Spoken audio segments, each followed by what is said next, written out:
Director Barnes, Here. Director Duplessis, Present. Director Sloss, Director Scholas, Here. Director Howard. Here. Chair, we do have a quorum, and we also have another board member here, Director Guzman as well, in attendance. Great. Before we move on to our presentation item, and we want to acknowledge that Director Sloss is here as well. Right now. Okay. This is You're our good. first strategy committee meeting of 2023, and just as a reminder, this is the group that is looking forward and really thinking strategically about the Sewage and Water Board and taking a little bit of time out to reacting to things that are happening front and center today. Obviously that informs our work, but it's just nice to take a pause and think about the plan forward. We're really excited to have some really interesting presentations today by 3 different staff that all kind of depict this sort of strategic thinking that is happening at all levels of the organization at this point. Before I turn it over to Grace, Ghassan, I didn't know if you wanted to say anything as an introduction. I can tee it up if that's okay. I mean, I think today's session reflects a couple things that we are in very good alignment. Staff and the board are listening to each other, and we're taking your lead on what's important. And you've been emphasizing how important it is to communicate, whether internally or externally. At the same time, we've been developing a very good strategic communication plan, under leadership of Grace, and we're very proud of what we have to present with you today. And we also have glimpses and examples of how we're applying those plans. So we're very, very excited. And obviously, as always, we're looking for feedback and insight. And this is a living document, and obviously has the potential to grow and suit your vision of what you want us to do in terms of communication. So with that, I'm gonna turn it over to Grace. Thank you, Ghassan. Good morning, directors. Today we are really excited to talk about strategic communications. As you both have said, we're always so reactive in the days, and the strategic communications is so important and well informed by Tyler and the strategic plan efforts that we have here in the board. So throughout that strategic plan process, it's really been a foundation. The beginning of 2023 seemed like a perfect time to come to you all with our department plan. It's a 3-year plan. You have the full version in your email. You have in front of you the executive summary of that plan. Again, as Ghassan said, we're looking forward to your feedback. This is a living document. We share your sentiments that our customers, our stakeholders, and our media should be just as informed as you are as the good progress that we're making here. We're focusing on weaving all these threads across all the different departments and all our department functions. I mean, these are our key focus areas. The internal employee communications has been huge for us. Customer communication, media relations, key stakeholder engagement, our social and digital communications is so important, as well as we know the crisis communications. The community outreach piece is huge. We have what we call a Good Neighbor initiative. And our Sewage and Water Board identity management, you might think of that as branding, but we know that as a utility, we're focused more on the identity versus the branding. So it's very similar. You see in front of you now our blueprint. We have 3 main... Sorry, on the back slide there, Absolutely. Politician communication, where does it fall in here? Talking to the city council.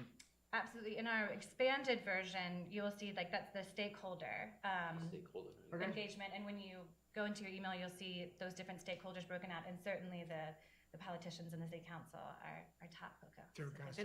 And I want to add that they have further built out that section since we had discussions earlier this year, I think, or the end of last year. In the appendices, also, there's, just great list of, emails, community resources, really detailed list. So be sure to flip back to those appendixes. And if we're missing anyone, please let us know, and we'll add them. And I think it's important to note, first of all, we call them policymakers or rate makers, not politicians, even though they are. And we communicate with the city council specifically on regular basis, subject to state legislation, as well as just interaction of things that they ask for and what relevant things that we think they need to know about us. So Well, I'm aware we communicate with them a lot. I just didn't figure, just trying to figure where in that matrix it was, but thank you. Yeah, it's stakeholders. not isolated. So this is our strategic blueprint, our roadmap. You'll see the top 3 objectives. Trust is the name of the game. Earning trust and improving morale among the staff and leadership. Establishing our utility as a timely, trustworthy source of information. And improve our reputation and build trust within the community. So all of those strategies and tactics are important every day. We hope to come back before this group and drill down on each one of them. But today we're going to focus on these 2 areas. Our efforts to improve internal communications across departmental collaborations and facilitate internal events with employees, our leaders, and our board members. We're also going to talk about elevating external communications efforts, hosting and participating in more in-person and neighborhood customer engagement. Dr. Scholas, one of my highlights from last year was going to your neighborhood association, so you'll see more about that, and we hope to double down on those efforts. So for the strategic internal communications, we've done a lot of efforts. The strategic plan, again, has been our North Star. That has really led to some great interdepartmental work. We have quarterly working group meetings. We're tracking the metrics, keeping each other accountable. The Pipeliner has been a really nice monthly tool to talk to our employees. We launched it after Hurricane Ida, and I'm proud to report we've done it every month since. We'll be coming out with our 19th issue soon. Smart Meter launch was a really great exercise in getting all our different campuses together, talking about that huge project coming ahead. We know that if we want to bring about change with our utility, that we have to make sure our employees are our #1 advocates, and so they have to really be educated. These are outreach efforts. Last year, 65 community meetings and events, 10 classes for teachers, 52 stakeholder conversations, 9 customer advisory committee meetings. WEFTEC was a big one for us to connect with our national partners. Like Robin always says, you know, it's really that magic when Ghassan and the staff can get in front of people. And we really do hope to build on those efforts in 2023. Other initiatives for 2023, Christy is going to touch more about the robust employee meetings that we just had. Again, we're going to do more to implement those identity standards. Again, in your expanded communications plan, you'll see a style guide sheet. I mean, we have everything down from like fonts to colors that really inform, you know, I'm sure you've seen the different look of these presentations. Our water quality report that went out, everything now has sort of the same feel, the same look. And then smart metering communications is going to be a huge lift for us, not only this year, but moving forward into 2026. And you can see here, you know, we're expanding the apartment. We've got communications plans for all these different efforts. And I want to say too, if any of you want to chat offline, have a coffee, again, if you don't see some major initiatives up here that need to be addressed, we're happy to add them. I think the major initiative we need to launch is the relationship with our regulator and the legislatures. I think that, to me, this is just a critical piece that's not been attended as much as it should, and it's going to keep holding us back unless we address it. Yeah, I could not agree more. We totally agree, and we're hoping that at one point maybe have a better understanding of how much of an involvement the board but we know that's a missing piece for sure, and especially the timing, like you stated, more important than ever. I know this isn't time to get deeply into it, but as many meetings as you can set up for me that I can make, I'm willing to figure out. So I bet you. I think this is where we need a strategy for, as John says, for, you know, maybe call it an initiative, which is sort of the policy initiative, or, you know, I don't know what to call it, but where we're willing, but we have to have some definition to what makes sense, and sort of almost like a proposal of how you want to evolve and involve us. And then also from a staffing perspective, when I read through the big plan, the detailed plan, there was a position in there that was government, community. I don't know if that's a position that's filled today or going to be filled, or, you know, it's a question of sort of staffing also, like who's going to lead that political piece. Well, and it ties up to financials too. It's really important because ultimately we need somebody lobbying on our behalf to get the money we need for critical infrastructure. And that's communication too. Yeah. I think that deserves its own plan, which we'll start with a draft roadmap for the committee, and then again gain input and then see what that would look like. And it should be imminent, and it will be. So I just want to make sure it gets added with high we'll add it. priority, because Absolutely. it's. If the council's not happy, we got problems. Yeah, I mean, and That's just what it to me, boils down it's to. a campaign, there's like a campaign element involved in this kind of thing. Yeah. It's not about just regular communications, there's got to be, Lobbying. It's lobbying. it's a strategy. Yeah. I mean, and that strategy has to be developed and implemented this year. It's a combination of lobbying, but also communications. Communication. Like, I think it's, that's where it's got to be sort of an integrated approach, because sometimes we're lobbying for something specific and sometimes we're building relationships. So when something happens, we can count on that relationship. And you're right, it's all about relationship, and the two go hand in hand, but we also need to make sure that we're not just solely focused on the city council. What happens at the state level is equally as important. Well, I know we get more heat and it's more visible when it comes from city council, but the policymakers, the people who are controlling major dollars that are coming to this organization has to be involved as well. Well, you can even extend that to the federal level. You know, Agreed. typically I understand as the mayor that has been doing that work, but I think it's critical to give a continuation and have somebody within the core team or a consultant, Right. you know, dedicated to that effort. Well, great feedback, and again, we Excellent. will put together a plan for your review. One other question, going back Yeah, a sure. minute. Smart meter communications is a major issue coming up. Major. Is there a roadmap for that? Or is it, This has been done all over the place, Yeah. not all over the place, but Yeah, the next few gotta be a lot of slides. templates for that. Yeah, the next few slides definitely speak to that. okay. For instance, you. this is a snapshot. Let's say a customer is slated for an installation in late 2023. So we've got the timeline, you know, not only the tactile of like when they're going to get the letter, when they're going to get that reminder postcard, when they get the door hanger, but you know, the overall picture. To your point, we are working with some national experts have launched these initiatives in other cities, to your point, Coco. Yeah. And so we're learning best practices, we're avoiding their mistakes. You know, we're also engaging with our local partners, Bright Moments, Mr. Bill Roussel, to do those community meetings, and just an overarching message of, you know, again, like that trust that we want people to instill in the program, that they're going to get these readings in real time. They are no surprises on their bills because the lack of estimates, that sort of thing. So we took Tyler's smart meter branding. You'll recognize the circle, and we thought about New Orleans water meters, now meters.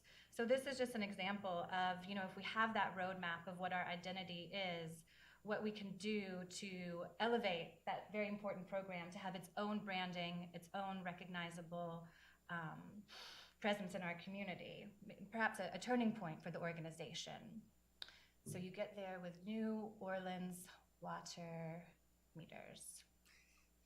Got So we it. definitely wanted to put it in front of this group to see what you thought about it. You know, again, with trust as our guiding objectives for this year, we really wanted people to see a simple, easy, recognizable name. It encourages our customers to focus on where we are now as a utility rather than dwelling in the past. And again, you know, the circle, it really harkens back to our parent brand. You'll recognize that beloved star and moon motif. We've got the signals coming up that signify the digital and the smart aspects. And then, you know, underneath, for those who need a little more clarifying for now, in the beginning, we do have the smart metering program. So I have a question. Yeah. And this is also a comment that I have about a previous part of your presentation. Mhm. Looks great to me, but I'm already a fan. My question is, how have you shopped this around to any other stakeholders and got their opinions? So we have done some smaller focus groups, certainly, internally and with our customer advisory committee. We wanted to bring it to this group first, one of the first, to see what you thought about it. And that's kind of where we're at with it. So Yeah. this would be, today would be the first public veiling, so to speak, or sharing as a first crack at it. I mean, we're confident it looks awesome and it represents what we're trying to portray here. But obviously, your feedback, do you like it? Do you love it? Do you hate it? Yeah. Change something, we're more than open to feedback. So Because my point was, this is for public consumption, and I want to make sure that the public has had an opportunity to weigh in, or at least you considered other people's opinion. Because for me, it looks good, and I totally understand it. But the average citizen, how do they feel about it? Do they love it? Do they like it? That's extremely important. And the other point I wanted to make is we were talking about some of your key matrix and things that you want to do. I want to make sure that it's the full 360. It's not just us talking at people. At every one of these steps, we are evaluating, receiving feedback via surveys to see, are we effectively communicating? Was our message properly received? We can craft the most well-intended messages right here in this organization and then not know or have a matrix to understand how it's received on the other end. I couldn't agree with you more. Yeah, we do have also a scope for what a really robust customer service survey looks like. We can do, little test shots, whether we're, monitoring social media or going into the community. But to your point, we really, our customers deserve a survey that they can really tell us extensively where they're at. So beyond the logo, and maybe this is part of your presentation, what are the talking points and key messages that the public is going to receive alongside the logo and the rest of the campaign? Yeah, and again, you guys are going to get some operational details later on in the committee meeting, but we're happy to share with you the communications plan on a more robust level of the smart metering. But I mean, again, it's all about the trust. And we want to be able to make sure that customers trust their bills. And the reason I'm asking is because I think beyond aesthetics, we all know that the messaging is tied up to operations, and we're trying to build that trust. Just socially, I had a conversation with somebody that was part of the legal counsel team 10 years ago, and she was asking me about, so what's been the update? I told her about the smart meter, and she was like, "That's fabulous. That's amazing." So what I'm saying is, beyond just like the image, is just sharing specifics on, look, it's been generations that the Sewage and Water Board has been criticized for X and Y, but it's a new day. This is what we're doing, and that's why I'm asking about like the key messages. So beyond aesthetics is, what are we communicating? So I mean, you're spot on, and we've been very patient and thoughtful about when we would do something like this. Many of us wanted to change the brand from long time ago, but you can't change a brand if you don't change the level of service and your image. So we've been waiting, and this is a perfect time to associate a transformational project that's going to be a game changer for the community, meaning the smart meter program. The benefits it's going to bring to the community with a new look, right? Right. So how it's going to evolve, we don't know, but we believe that it deserves its own look to kind of separate.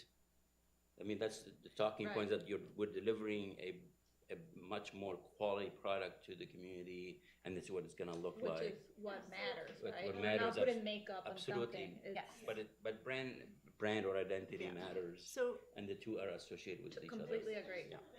back to the roadmap question that Janet had, because what I saw was you have a plan to go into the community. You have the community meetings, right? The bill resell meetings. You have the notifications to customers about when the metering happens. But is there, it feels like two things are missing. One is the media strategy. Like, is there a reporter that's being cultivated right now to do the feature on this? Are you doing like, when are you doing editorial boards with the Times-Picayune about this topic? Are you doing individual briefings Morning for shows, the city council? like a full and- court press. I Yeah. think once we get those details of, again, in? When are those first meters going in? What are the routes? What are the neighborhoods that'll be touched first? You know, we're still kind of. No, it's before that. Before that, Yeah. yeah. It's way before that. I think that's detail and information, of course, but it's building the messaging as you go, so by the time you get into the neighborhoods, everyone They know what it is. understands that it's They happening. know what it is. And I think it's consensus building. That's right. And I think that's kind of what we're all kind of touching upon, making sure that we are building that base for support. And we can only do so with communications and a clear plan to build consensus, and then we do the launch. And so that assures that everyone involved is clear on the purpose, the rollout, the goal, as we move some of these major initiatives forward. I think a good reminder on this is there was a Twitter exchange that I had about 3 months ago, sort of presenting some of this, and I was very, very surprised at how unreceptive some people were to this major idea of progress, and it stemmed from the idea of trust. But I think that we combat that and sort of control the narrative, like my colleagues are talking about, by being very intentional before we even get to the details to say, this is good, this is coming, this is good, this is coming, this is good, this is coming. And in that particular exchange, if you recall, I don't necessarily know that I won over the critic, but at least I got them to stand down. And in that situation where they were so adamantly not supportive, that's a win. And we don't have them pooping in the lunchbox, so to speak, right when it's time to eat. And I think it's very, very important that we do things like that to shape how we're going to be seen in real time before it comes out and we have to batch cleanup. Because if some of those people that responded to me on that tweet are the first people that respond, we're starting from a place of not good. Whereas if anybody else had responded to that tweet first, the whole conversation that I went back and forth would have been different. Well, and also, we're almost operating in crisis mode the entire time. You know, it's very different, like when you're not in another organization where you're going to present a campaign, it's a little bit cleaner. In this case, we already have perceptions and we have the haters and, you know, so it requires a little bit more thoughtfulness on, okay, how are you going to present this wonderful new campaign and project when you have all of this noise in the background and we continue to operate crisis Waiting to mode. pounce. And it's about getting out ahead of the media rather than the media getting out ahead of us. And so so I totally understand the desire to kind of wait until you can answer every question perfectly, like the question of what neighborhoods are going to be receiving the meters first and so on and so forth. But then there's the danger of like the media gets out ahead and all of a sudden it looks like we don't know what we're doing because we don't have that information. Whereas there's a way to kind of say, here's where we are in the process. This is like the most forward-thinking program, you know, blah, blah, blah. Here's how the community is going to benefit. It's an opportunity for the city council individually to talk about what their constituents need to know, you know, and get their input, you know, and that kind of thing. This probably doesn't need to be said, but somebody else talking at the same time. This is simple. We replace a meter that's being read by a human being who's not doing it accurately with a meter that's 1,000,000 years old with something that does it objectively and it's right 100% of the time. So it's a really simple message, actually, and it takes any human intervention out of it. And I know that we talk about smart meters. I'd argue that they're not smart, but it doesn't make any difference about that. But Well, now meters simple- takes the smart out of it, so. well, but I mean, but what does this mean to you? What is the benefit of this is the thing that I see. And it means that you got to get an accurate bill and you got to get updates on a periodic basis more than once a month. And so everybody says, well, gee, that's great. And to me, that's the thing that needs to be put out there. And I think what's missing today is there is an actual smart I will meter circulate that to you all. plan, communication plan has been developed again for feedback. So I don't know what the timing looks like when we can present it, but clearly we need to. So It all falls from, we're gonna have accurate bills, sorry, Yeah. 100% of the time. And that's the thing, you And that's know? what it is. That's what it But would it's say. also That's what it would what say. happens with the messaging. Yeah, How it's two are things. we- One is the Yeah. plan, and then how is it executed and Communicated. communicated? Just make sure we get the facts out there, that's all. Yeah, You if know? I may just interject briefly, I think like Grace is trying to make a point that is essentially this is a demonstration of us being more strategic about how we approach these types of initiatives. And we are holding weekly calls with our national experts and our local experts to develop that plan. The purpose of today was to bring the branding forward as the first step, and the next step being how we plan to then go out with that branding. And the way that we've been developing those plans and the branding, we've held a number of focus groups, both with our customer advisory committee, which has been extremely positive. Their reaction to the branding was very positive. And they're not all fans. Certainly, they're extremely honest with us. And we also held internal focus groups with our staff at all of our campuses to discuss how we'd like to roll this out. One of the overwhelming pieces of feedback that we've heard during those focus groups is the first question that gets asked is, when do I get my meter? And so that is why we are being a little bit more cautious about making sure that we can answer that question before we go out full bar none media out, because we can't answer that question today for every single customer. And so we're trying to be strategic about develop the branding, develop the strategy, and then bring that out and start to roll it out slowly in those ways where we can do, the walk along with the reporter for the first install and things like that as they happen. But we're still 6 to 8 months out before that happens. So we're still planning for that, and we plan to come back to you and continue to show you as we develop those strategies. I thought what we were doing today was this strategic plan. I mean, what are the priorities for the year? Mhm. And, which is different from the branding of, Of one The project. piece of what, it's a piece, but what I'm seeing here, when I'm looking at, and this is true when I looked through the materials before the meeting, there is three things. One is, there is no personnel in this department. Grace, you're kind of holding up the whole thing. So when we're looking at what we're doing for this year, we have a problem. We have very limited resources, and it takes a while to hire people. So what are the most important things we're going to be doing during this year? The other piece is, throughout the whole thing, I think the media and the two most important components, I think, are the media and the policymakers at all levels. And I think those are terribly minimized in the plan. And I think it's been an ongoing weakness in the Sewage and Water Board's approach. I think the other things are easier in some ways to deal with.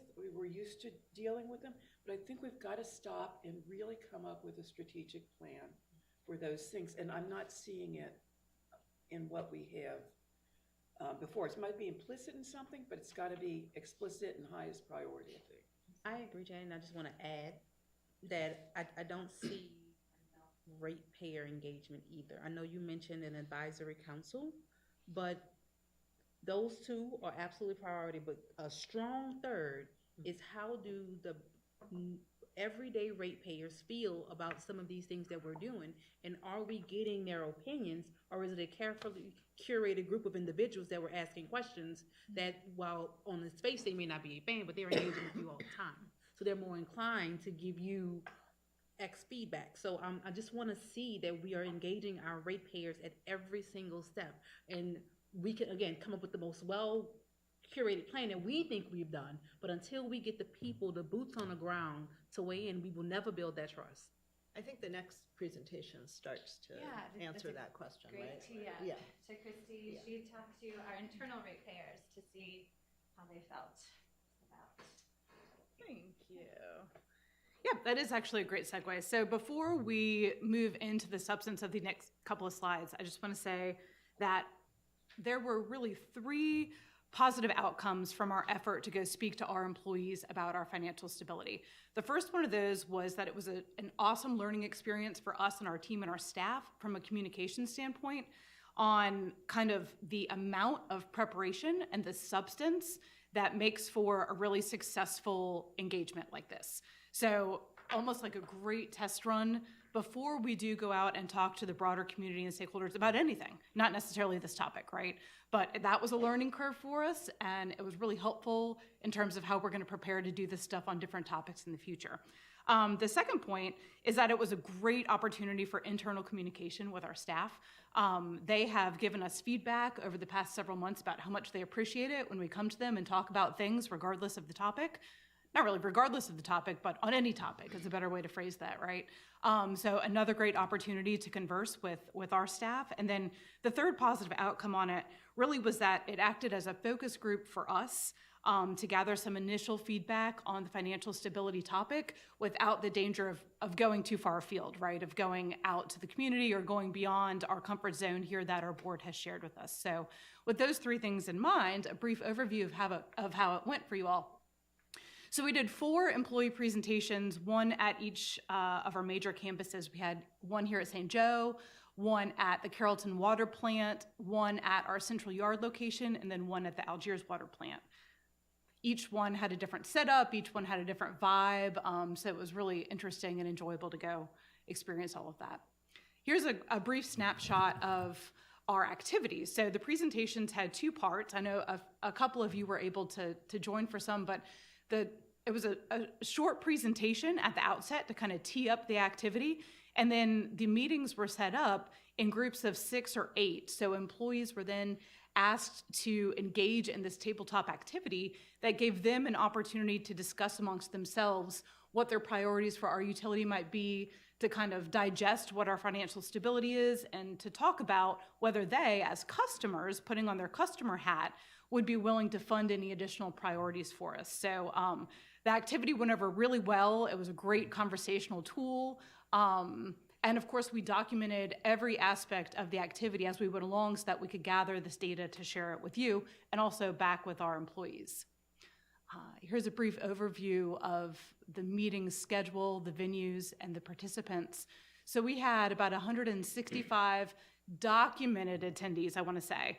That's documented. We passed around sign-in sheets. I suspect there were several more employees who attended but didn't put their email address on the sign-in sheet. But overall, that's about 12% of our employees who chose to come have this conversation with us, which we thought was pretty good. Getting into the substance, a piece of the data that we collected and analyzed was which priorities our employees felt were top of the list for them. We recognize that these might not be the same priorities that our customers, our external customers, might target, right? But especially, for example, the expanding employee training opportunities, that's obviously very internal to our employees. Nevertheless, awesome feedback from the folks that we were able to speak with, and I think very honest feedback. So it should come as no surprise, preventative maintenance and field repairs, something that's top of mind for everybody, I think, in the city.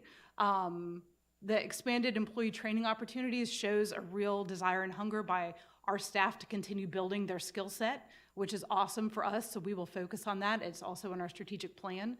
Renovating our drinking water treatment plant, this is one that, and Ghassan spoke about this in his January executive director report, as we move into this year and we have kind of the power complex well underway, we have smart meters beginning to roll out. I mean, that's, we've hit the green button, the green light on that. So those are 2 good things. What our next priority might be, and that's turning toward drinking water. And our staff felt the same way, that should be our next priority that comes up in terms of big renovations. And then replacing lead water lines, which is a national topic right now. No surprise that came to the top of the list and something that we are very focused on. So overall, all very good things. Okay, so this is really this was really interesting feedback to us. And again, recognizing that our employees are a very specific focus group. So this might not reflect what anybody in the community would say, but 93% of the groups agreed that additional revenue was needed if we wanted to do some of our longer term investments, our capital improvements. So that was interesting. 85% of all of the groups supported a rate adjustment between $3 and $6. And again, it was a completely hypothetical tabletop activity, but you have to give some numbers so that people know what they're talking about, right? And so that is where 85% of the groups landed. And I should say the options were between $0, that was an option, and $6. So most of the groups skewed toward that higher end, understanding that $3 to $6 a month is like, buying a nice cup of coffee or sandwich or whatever.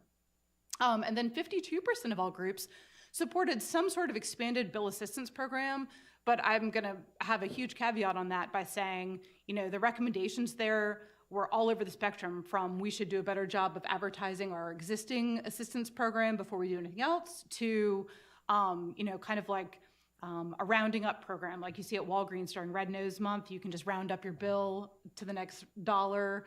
So there were a number of different ideas there, but the general feedback about 50-50 on whether our employees would like to see an expanded version. So this is just food for thought, something that was great for us to hear and understand, and we wanted to take it back and share it with you.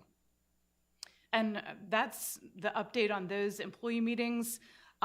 Again, helped prepare us for going out to do some really engaged stakeholder meetings on other topics, including smart meters and other things in the next couple of months. So that was a big benefit of this, and happy to answer any other questions that you have.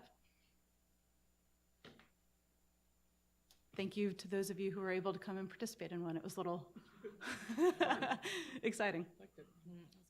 So I just want to make a comment that I think this is so important, and it has been a piece that's missing, right? To really utilize the employees as sources of information, but also kind of ideas and taking advantage, and that not only provides interesting information, but I have to assume that it contributes to morale. Yeah.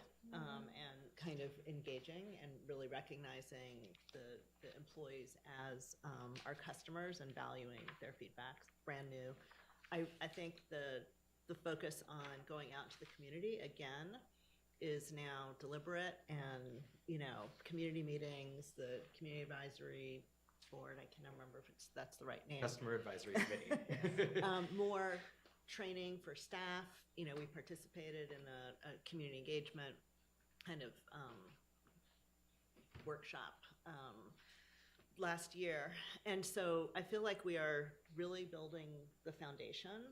I just don't want to move forward before just coming back to being really explicit about sort of still needing to see the media and the policy piece. And so, we're really getting there. Like, there's so much to build on.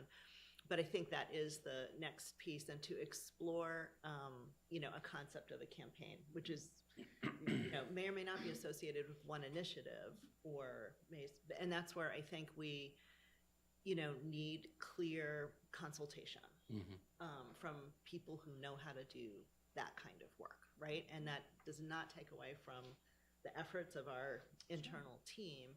It's just that we've never done that before, right? And that's like a whole skill set, and there's also a resource that's required to do it. And so it's complicated, right? But there probably are ways that we can start with some, more internally. And so I just hope that, the next time we're together, we can maybe dig into that a bit more. And do any of our committee members have anything to add? That's great. I want to commend Grace for putting all this material together. I think it's the first time we've seen anything It's a group effort, but thank you so much. and like it. And so while we have comments, it's not in any way a slam at Does not detract you. from I what's just think here. it's wonderful Yeah. what you've put together. It allows us to respond, and I think No, your be feedback is so commended. important. So Thank you. thank you. And that you've already, prior to this meeting, updated the document based on what you heard. As Gassan said, it's a living document, so Yeah. we appreciate the insight. Does anyone else have any other comments before we move on? So just to be clear, and it's maybe worth repeating, media, policymakers, and finding the resource to communicate and lobby better. So 3 key things, and we'll incorporate that in the plan. We'll bring it back to show you what that looks like, and then again, gain feedback. You do have a handout Yeah. in front of you for your for review and again, feedback, so Design- we have homework to do.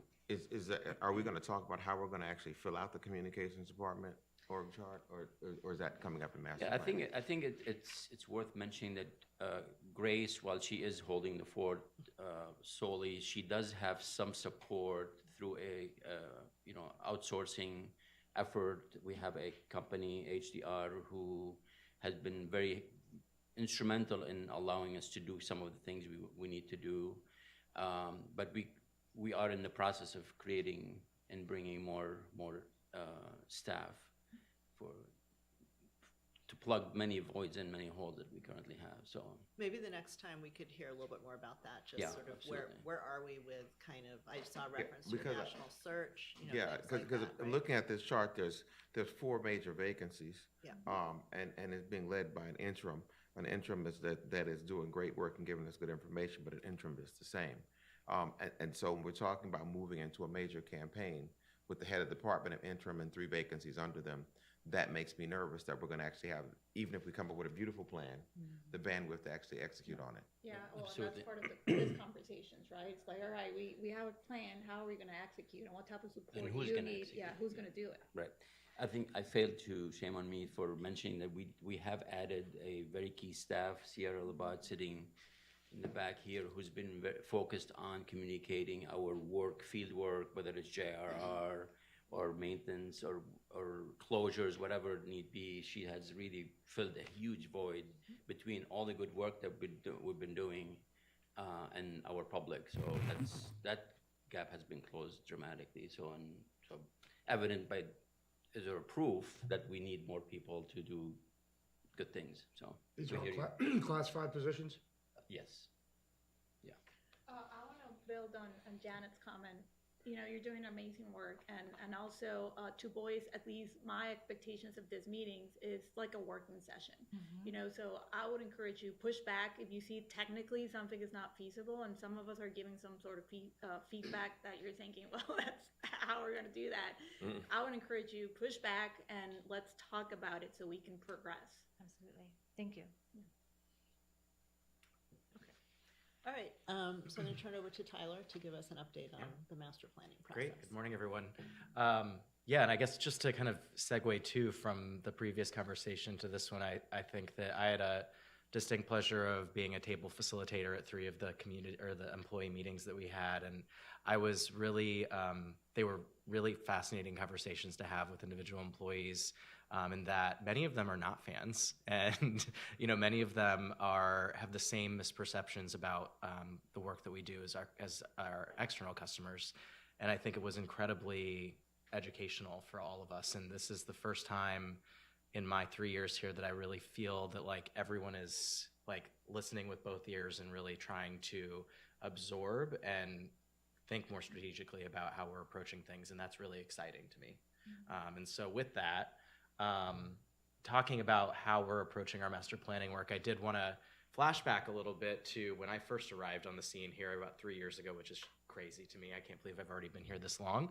But back in 2020, when I first got here, we were kind of hitting the ground running super hard and fast, talking about all this great master planning work we wanted to do.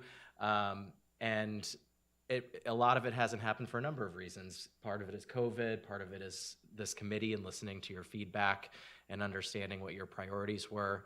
And so we've really spent the last 3 years being a little bit more methodical about how we want to approach the work, and also, helping to resolve some of these burning issues that you all were concerned about so that we can get to this place today where we feel like we're in a much more stable situation. We're talking about being more strategic about our communications. And so we're also being more strategic about this work that we want to do in terms of long-term planning. So some of you probably remember back in 2020, we had this RFI that we did where we put out these questions to global experts about how we should approach this process. Some of the big things that they told us we needed to do was make sure that there was some sort of master planner role that could integrate these planning processes, ensure that we're being as efficient as possible with our resources, and to center the community's voice in our planning process to ensure that we can leverage any planning process as a way to repair and rebuild trust with our community. And so, like I said, COVID really changed everything in terms of giving us an opportunity to look inward and think more strategically about how we wanted to approach this work. And so what we also learned in looking inwardly was that we really lacked a lot of capacity internally to manage this type of effort. As you know, we've had a lot of turnover, particularly on the technical side of things. And so we've been working really hard over the last couple of years, as you know, to rebuild the General Superintendent's office and looking at a new way to restructure that with the Deputy General Superintendents. And so really building capacity in the engineering and planning functions to ensure that we can actually properly manage a large-scale master planning effort. Because obviously consultants are only as good as the information you give them and the direction that you have over them. And so I think we're finally getting to a point where we have a good level of capacity there where we can take on a larger planning effort. We also wanted to really make sure that we can complete some of the more technical planning tasks up front so that we can make sure that we are not missing out on any big federal or state infrastructure funds so that we do have projects we can put forward. And so I think with the support of the General Superintendent's Office, we've done a really good job of being more strategic about the projects that we can push out now that we don't think are going to interfere with our longer term plans so that we're not missing out on these funding opportunities. And then the other big goal now is to really make sure that, to Grace's point, all of the conversation we're already having today, that we're integrating that community visioning with the communication strategy so that we can rebuild trust and prime the pump, so to say, for future outreach opportunities. So really utilizing our existing opportunities, utilizing those daily conversations that we're having with our customers to start to develop that vision so that as we rebuild trust, as we resolve these burning issues, we can then start to think more strategically about how we approach the community, because I know this was always a concern of the committee that I heard very loud and clear, that we can't just go out and ask them what they want when they're complaining about the hole in front of their street and their bill and all of these other things. And so this is a way that we have certainly heard the committee and wanted to rethink our approach.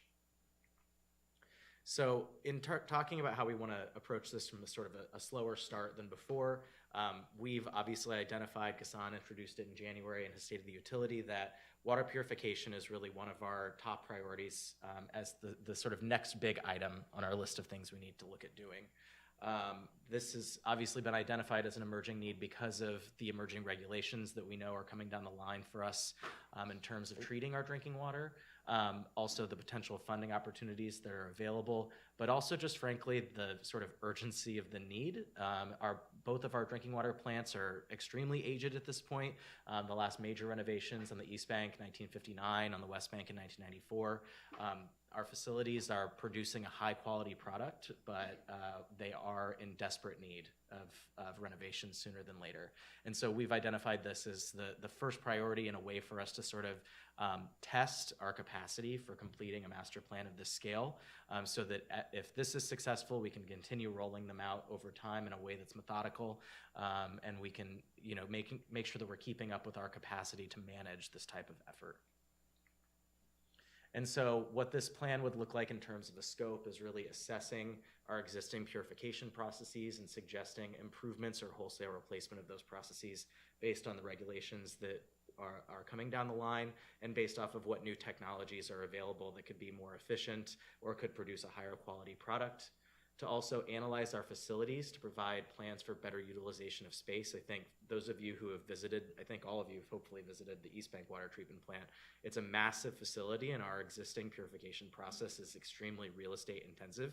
It takes up a lot of space to make water here.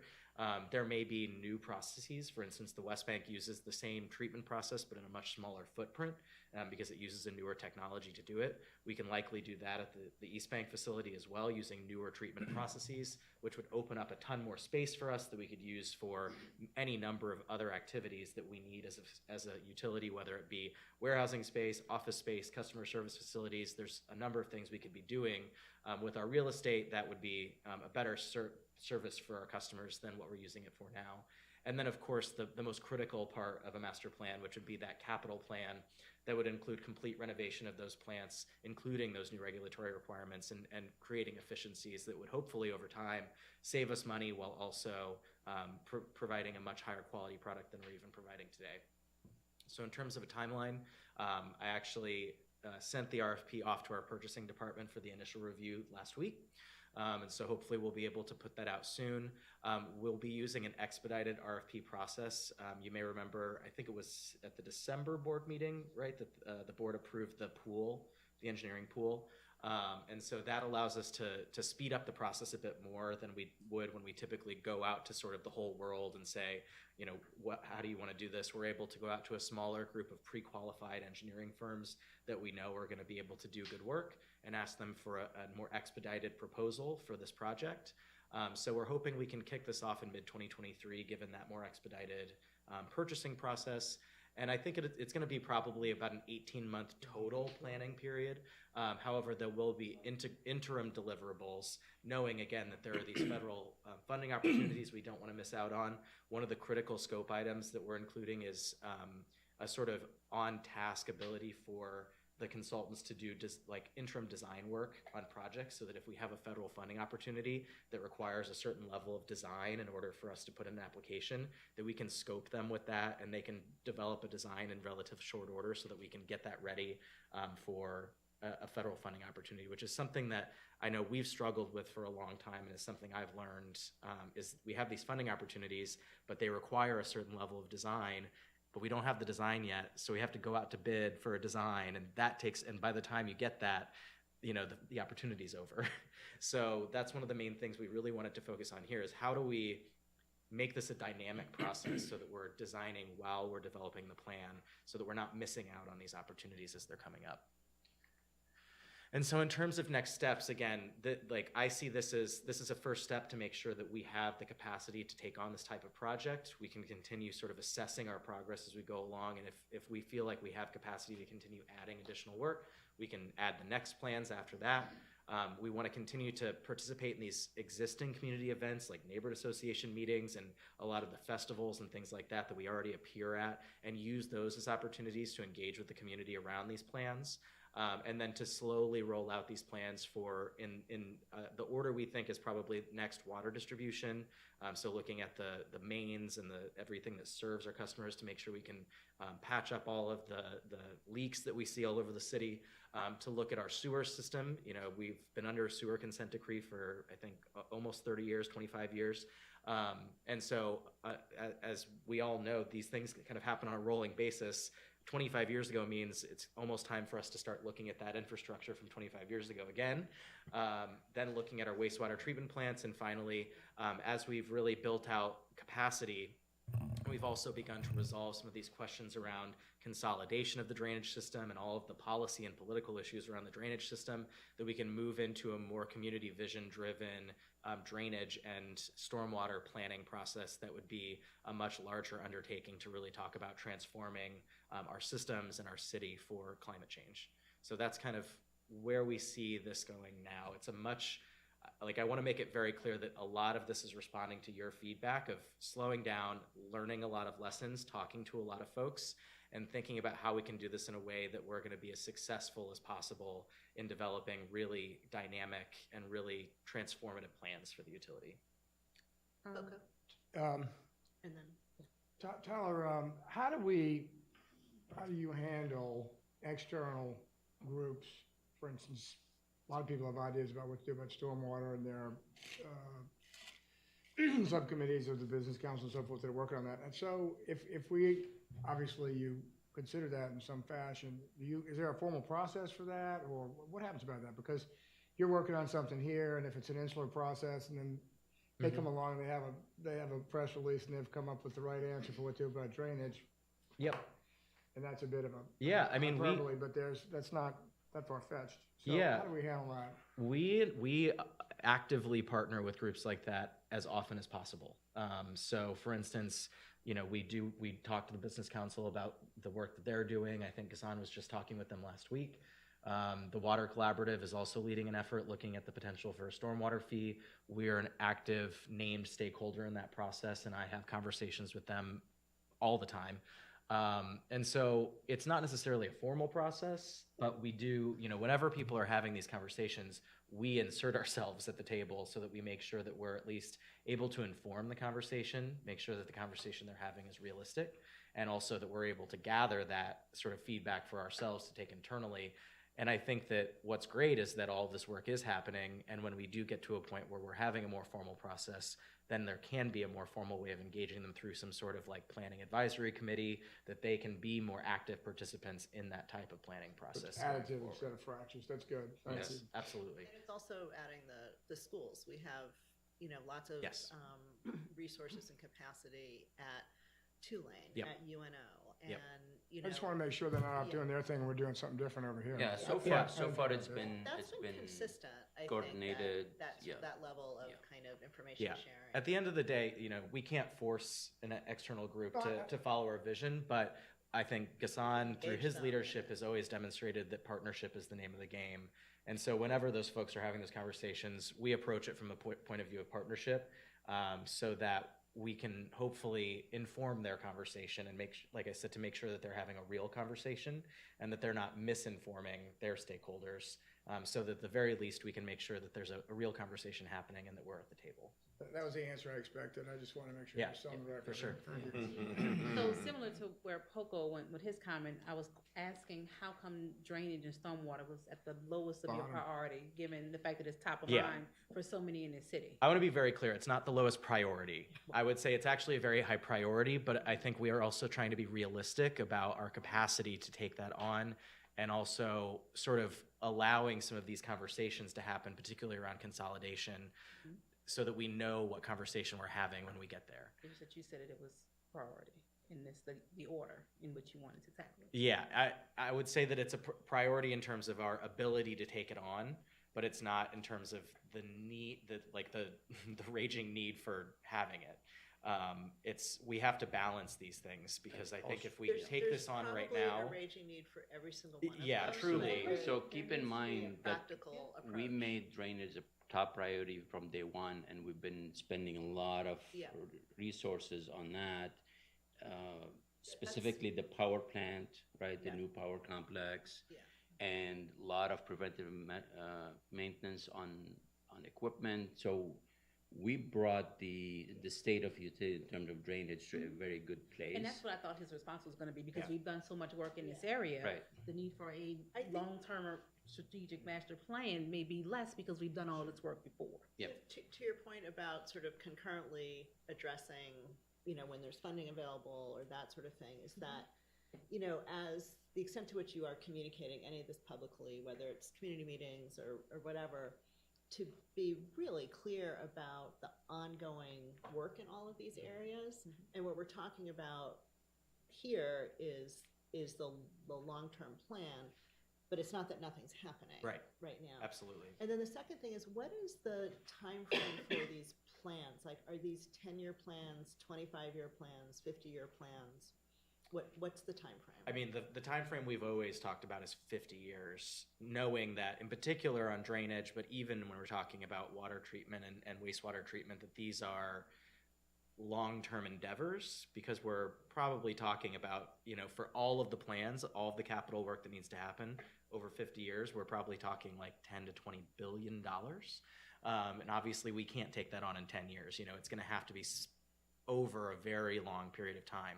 And so it's important that all of these things are taking into account, for instance, climate models, looking at what will conditions be like in 50 years. When we're talking about water purification, how much do we have to take into account saltwater intrusion in the river in the next 30 to 50 years? And we need to plan for that today, so that we know if we're putting in a new treatment process that it's able to handle that type of change in our source water. These are the types of questions that are going to be critical in these planning processes. I want to be very clear that these are, very. We need to be sure that we're being more longer term thinking about these than just what's. But specific to the water purification plan itself, we are hoping that it would be within 5 to 10 years, no more than that, right? The need is immediate. The regulations are around the corner. So that's why we made it a top priority. We're kind of marrying what the environment looks like, what the imposed regulations, as supportive as we are of them, they're going to impose a need on us to do something immediate. So, and I liken it to how we started with the water, the power complex. we had seed money from the capital outlay, but we didn't have nearly anywhere near what we needed or what the project has become, $250 million, right? So you gotta start with a plan, you gotta have something to sell and to start generating interest and funding that would come with it, whether it's federal, whether it's state money, whether it's system funds generated by new revenue, whatever the case may be. That's how you bring it to the forefront and get it done again within 5 to 10 years. Set off the wall question. Do we rate ourselves in our ability to access those kinds of funds vis-a-vis our peers? Do we know that we do a good job of raising money and finding capital? It seems to me that we are finding money in all kinds of places, but do we know how? I think that it's going back to our original comments where we need to identify how we're gonna execute that lobbying and continue political engagement at a I know, federal level. that's what's gonna Yeah, get the money. I don't know My that- question is, yeah. how do we do compared to the Yeah. Lexington Water Department? I don't know. I don't have an answer for. I don't know if there's an actual grading system for how much money Okay, you that's bring. fine. But I would. I mean, in fairness to our staff, who've been so diligent, creating opportunities and optimizing the availability of the access to funds and bringing us the WIFIA, the Yeah. capital outlay. It feels that way to me on Oh, finance, absolutely. but I don't know. I think we've done remarkably well optimizing what's out there. And we're more realistic about what really is attainable and what isn't, you know. So I've argued that the IJA money created this panacea that, there's billions of dollars, but when you actually break it down to us, we're talking handful of $1 million per project here and there. It's Compared not, to the not billions. transformational. Going in. So, but we've been, I think, more than successful in Feels getting. like we're good, yeah, I just don't know. yeah. So I thank think for that the if you question. if you look at our peers nationwide, like our share of federal funding Well, that- compared to our peers is very high. That would be something, Yeah. a Has been metric, since yeah. Katrina. Yeah, a lot of it is Katrina related, but if you look at our capital program, it's largely federally funded, whereas our peers Luckily. it's exactly. It's very rare for other utilities. Honestly, I talk to peers at other utilities, and a lot of them don't even have any experience with federal funds. They're pretty much funded through state and rate money. So I think we are actually very entrepreneurial here in terms of utilizing federal funds for our capital needs. That's very good to hear. Any other And I comments? think that's Great. Thank you, Tyler. That was a really great update. Okay, does the committee have any other comments about anything before we bring the What- meeting to a close? What would you all staff want directors to do in terms of the public meetings and so forth? I'll confess, I'm not going to one. I'll be happy to do that. Is that, what are you looking for from us on that? I would say your presence is always welcome, and I think it adds value. Even participation. When some of you show up to our employees meeting, I think that was noticed, was appreciated. It obviously, spoke to the relationship we have with you. So it's reassuring, especially for our employees. But for the public, your presence, whether it's, I'll go as far as city council to neighborhood meetings, would add more value than you can imagine. Well, I'll confess, I'm not diligent as I should be about my email, but I'd love to know. If there's a calendar someplace we could look at or something like that, that'd be Or helpful. maybe even at our monthly meetings, have a list of the meetings that you're scheduled to be at over the next month. Yeah, and again, I'm Like put the that, blame 'cause on then we myself, but I can- don't know when and where they are. With the addresses and like things that we Excuse can me. just show up at if we, Absolutely. I mean, we'll love that you're We'll interested. come in ask it. hard questions, embarrass y'all. Or maybe defend us and advocate for us. Yeah. I mean, often we share with you key events that are coming up, and obviously, expect you to. Well, some kind of a consider. calendar would be great. I Yeah. realize you've got limited Absolutely. resources, but um, on the, online. are there any public comments? No public comments, No. Chair. Okay, so if there are no other matters, I would entertain a motion to adjourn. So moved? Second, moved by Dr. Schultz, seconded by Dr. Sloss. Got an upgrade. All right. I just made you a doctor, you know. Thank you, Robin. We are now adjourned. Oh, my goodness. That's the easiest medical school I ever went to.